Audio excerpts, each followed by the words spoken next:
Morning বন্ধুরা, welcome back to my channel. আশা করি তোমরা সবাই খুব খুব ভালো আছো। আমিও কিন্তু বেশ ভালো আছি। তা আজকে এখন সকাল 6:45 বাজে, ওকে চা করে দিয়েছি। ও চা খেয়ে এখন স্কুলে চলে যাবে, কারণ স্কুলগুলো মর্নিং স্কুল করে দিয়েছে। এত গরম, এত রোদের তাপ যে কিচ্ছু বলার নেই। স্কুল তো এতদিন বন্ধ থাকলো, তারপরে খুলেছে, তাও মানে রোদের তেজ কমে না, বৃষ্টির কোনো পাত্তাই নেই, তাই স্কুলগুলো মর্নিং স্কুল করে দিয়েছে। তো ওই জন্য সকাল সকাল বেরিয়ে যাচ্ছে, ওদিকে বেরিয়ে গেল। আর দেখো লেবুগুলো কি ঝুমঝুম করছে, এখান থেকে না আসছে না, আমি নিচে গেলে মনে থাকলে আমি তুলবো। এত লেবু ঝুমঝুম করছে, দারুণ লাগে কিন্তু। তো ওকে সকাল সকাল চা করে দিয়েছি, আমি এখনও খাইনি, আমি একটু পরে খাবো। তা আমি বসে পড়েছি। দেখো সকাল 7টা বাজে, রোদের তেজ দেখো এক্ষুনি, মানে এত সকালেও কি অবস্থা, গরমে ঘামে প্যাচ প্যাচ।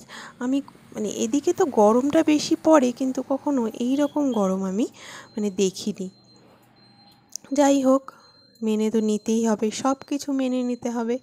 আমি মেনে নিয়েছি গরমটা। এই গরমের মধ্যেই আজকে আর ছাদে যেতে ইচ্ছে করলো না, কারণ রোদ উঠে গেছে, ওই জন্য আর ভালো লাগছে না। তো চলো আমি বাড়ির কাজবাজ করি, আর তোমাদের সাথে একটু আজকে বলেছিলাম বাচ্চাদের নিয়ে আলোচনা করব। আজকালকার বাচ্চাদের মানে মানুষ করার খুব খুব টাফ, আর মানে বাবা মাদের কাছে বিরাট বড় একটা চ্যালেঞ্জ হয়ে দাঁড়িয়েছে আজকালকার বাচ্চাদের মানুষ করা। কারণ আজকালকার বাচ্চারা প্রচণ্ড অ্যাক্টিভ, প্রচণ্ড চঞ্চল, প্রচণ্ড মানে কি বলবো, কোনো কাজ করতে ওদের যেন পিছপা হয় না, এই রকম একটা ধরনের ওদের টেন্ডেন্সি, মেন্টালিটি কেমন যেন খুব ভয় করে আমার, প্রচণ্ড ভয় করে বাচ্চাদের নিয়ে, যে ওদেরকে ঠিকঠাক মানুষ করতে পারবো তো। আমাদের সময় কিন্তু এরম ছিল না। আমাদের বাবা মারা 2-3টে করে নিয়ে দিব্যি মানুষ করে নিয়েছে, কোনো টেনশন হয়নি এত।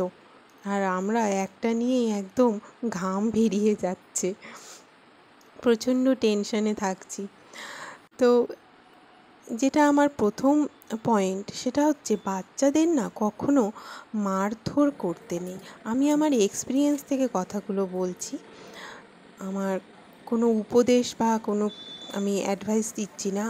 আমার যা এক্সপিরিয়েন্স হয়েছে এতদিনে, তার থেকে আমি তোমাদের অভিজ্ঞতা থেকে কথাগুলো বলছি। বাচ্চাদের না কখনো মারধর করতে নেই, মানে এখনকার বাচ্চাদের। আমাদের মার খেলে আমরা কি করতাম, সেইটা থেকে শিক্ষা নিতাম যে এই কারণে মার খেয়েছি, ওই জিনিসটা আর করবো না। আর এখনকার বাচ্চারা না মারলে যেন তাদের যেন প্রচণ্ড মান সম্মান, মারলে যেন তারা একটা ভুল পদক্ষেপ নিয়ে বসে, অন্য কিছু করে বসার মানে এত মান সম্মানে লেগে যায়, কী যে করে বসবে তার ঠিক নেই। ওই কারণে কখনো মারধর করতে নেই, বকাঝকা করতে নেই। এখনকার বাচ্চাদের একটু বুঝিয়ে সুঝিয়ে, মাথায় হাত বুলিয়ে একটুখানি বুঝিয়ে বললে কিন্তু তারা অবশ্যই আবার বোঝেও। কারণ ওরা কিন্তু এই যুগে, কিন্তু এই মোবাইলের যুগে বাচ্চারা যেমন বদমাশ চঞ্চল, তেমনই কিন্তু তাদের মানে ব্রিলিয়েন্ট। কিন্তু এত ভালো ব্রেন কিন্তু আমাদের ছিল না। আমাদের সময়ে যারা ব্রিলিয়ান্ট স্টুডেন্ট ছিল না, তাদেরও ব্রেন এত অ্যাক্টিভ ছিল না এখনকার বাচ্চাদের যা অ্যাক্টিভ। তো তাদেরকে একটুখানি বুঝিয়ে সুঝিয়ে বললে কিন্তু তারা অবশ্যই বোঝে। আর মোবাইলটা একটু কম দেওয়ার চেষ্টা করতে, দিতে তো হবেই, এই যুগে মোবাইল ছাড়া তো থাকবে না। সব কিছুই মোবাইলে, স্কুল বলো, টিউশন বলো, সব কিছু, গান বাজনা নাচ, সব কিছুই এখন মোবাইলে নোটিফিকেশান দেখতেই হয়। তাই মোবাইলটা থেকে দূরে তো করা যাবে না, কিন্তু কম দেওয়ার একটা ব্যবস্থা করতে হবে। এখনকার বাচ্চারা তো প্রচণ্ড ব্যস্ত, মানে স্কুল টিউশনি পড়া, যারা মানে হাই স্কুলে পড়ছে তারা এতই ব্যস্ত, সারাদিনে 24 ঘন্টায় হয়তো তারা ফ্রি টাইম পায় 2 থেকে 3 ঘন্টা, খুব বেশি মানে ম্যাক্সিমাম 3 ঘন্টা, এর বেশি কিন্তু পায় না। তো সেই সময়টা একটুখানি মানে বাইরের খেলাধুলা, আশেপাশে যদি মাঠ থাকে তাহলে সেখানটায় খেলতে যাওয়ার ব্যবস্থা করে দিলে কিন্তু খুবই, এর থেকে ভালো আর কিছু হয় না। যাদের মাঠঘাট নেই তারা কোচিংয়ে দিয়ে দেবে খেলাধুলায়, তাহলে খেলাধুলা করলে মানে সত্যি এর থেকে ভালো এক্সারসাইজ, ভালো জিনিস আর হয় না।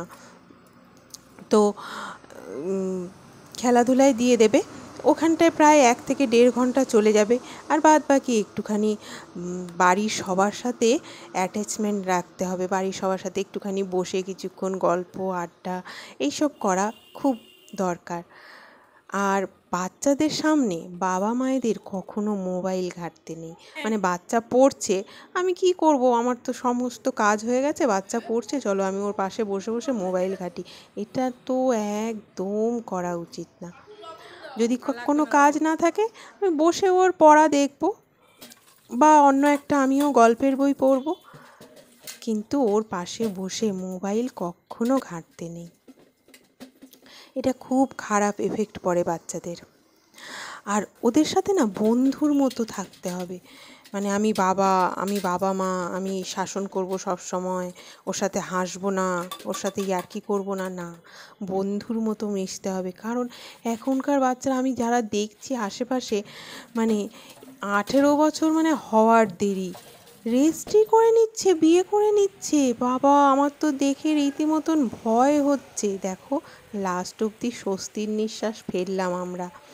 বৃষ্টি হালকা একটু হচ্ছে, হালকা হলেও কিন্তু তাও মানে একটু ঠান্ডা হয়েছে, মানে বেঁচেছে যেন গাছপালা, পশু পাখি, মানুষ সব যেন একটুখানি বাঁচলো। উফ বাবা। তো যাই হোক, যেটা বলছিলাম, বন্ধুর মতন মিশতে হবে, তাহলে কিন্তু ওরা সব কথা বলবে।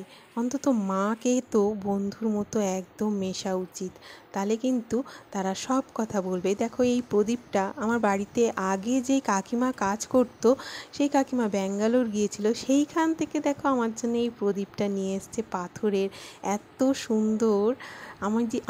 আমি যে কী খুশি হয়েছি, আর ছোট্ট কোনো গিফট দিলেও আমাকে, আমি কিন্তু খুব খুশি হই। আর এই প্রদীপটা তো আমি খুব খুব খুশি হয়েছি।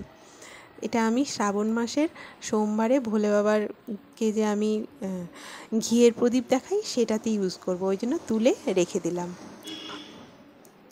তো যেটা বলছিলাম, বন্ধুর মতো থাকলে কিন্তু তারা না সমস্ত কথা এসে বলবে। মানে স্কুলে ধরো যদি কাউকে পছন্দ হয়, বা কেউ এখন হয় না লাভ লেটার ফাভ লেটার দেওয়া, ওগুলো যদি কেউ দেয়,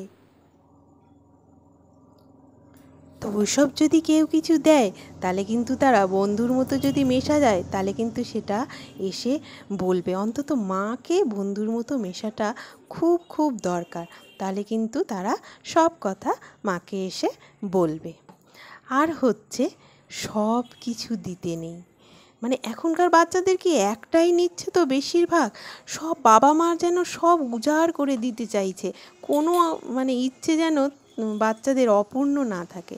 এটা স্বাভাবিক, কিন্তু এটা একটু কষ্ট হলেও মানে নিজেকে কন্ট্রোল করা উচিত। সব কিছু দিতে নেই, সব দিলে নষ্ট জীবন, গানটা আছে না, একদম সত্যি কথা। তো সব কিছু বাচ্চাদেরকে কিন্তু দিতে নেই।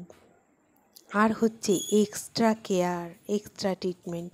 মানে ধরো একটা উদাহরণ দিচ্ছি, বাড়িতে সবার জন্য আলু বেগুন দিয়ে মাছ হয়েছে, বাচ্চা আলু বেগুন দিয়ে খাবে না, না আমি খাবো না, আমাকে মশলা দিয়ে করে দাও, ওর জন্য ছুটলো মশলা দিয়ে করতে। এটা একদিন আধ দিন ঠিক আছে, ডেলি ডেলি এটা করা উচিত না, খুব ভুল জিনিস এটা, আমি আমার অভিজ্ঞতা থেকে বলছি। এটা মানে যা হয়েছে আজকে তাই খাও বাবা, আজকে একটু কষ্ট করে খেয়ে নাও, তোমার মনের মতন হয়নি ঠিক আছে, কিন্তু আজকে একটু কষ্ট করে খেয়ে নাও, এই জিনিসটা বোঝাতে হবে। ওকে বোঝানো যাবে না যে তোমার জন্য আমি সব কিছু করে দিতে পারবো, এটা একদম বোঝানো উচিত না। আর পুষ্টিকর খাওয়া দাওয়া দেওয়া কিন্তু খুব জরুরি, এটা কিন্তু ভুললে চলবে না। কারণ এখনকার বাচ্চাদের প্রচণ্ড চাপ, প্রচণ্ড চাপ, সেই মানে 2.5-3 বছর বয়স থেকে যে শুরু হচ্ছে তাদের চাপ নেওয়া, মানে কবে যে শেষ হবে তার কোনো গ্যারেন্টি নেই। ওই জন্য ওদের পুষ্টিকর খাওয়া দাওয়া দেওয়া কিন্তু খুব দরকার, তার দিকে কিন্তু একদম খেয়াল রাখতেই হবে। আর আমি এসব কথা আমার অভিজ্ঞতা থেকে বলছি, আমি বাবানকে মানুষ করতে গিয়ে যেগুলো অভিজ্ঞতা লাভ করেছি সেগুলো থেকেই বলছি। তোমাদের কারো যদি কোনো টিপস কোনো কৌশল জানা থাকে আজকালকার বাচ্চাদের মানুষ করা নিয়ে, আমাকে কিন্তু অবশ্যই জানিও। আমি 100 ভাগ সেটা ফলো করব, কারণ আমি কিন্তু সত্যি খুব টেনশনে থাকি বাবানকে ঠিকঠাক মানুষ করতে পারবো তো। তা আজকের ভিডিও আমি এখানেই শেষ করছি। তোমরা সবাই খুব ভালো থেকো, সুস্থ থেকো। Bye bye.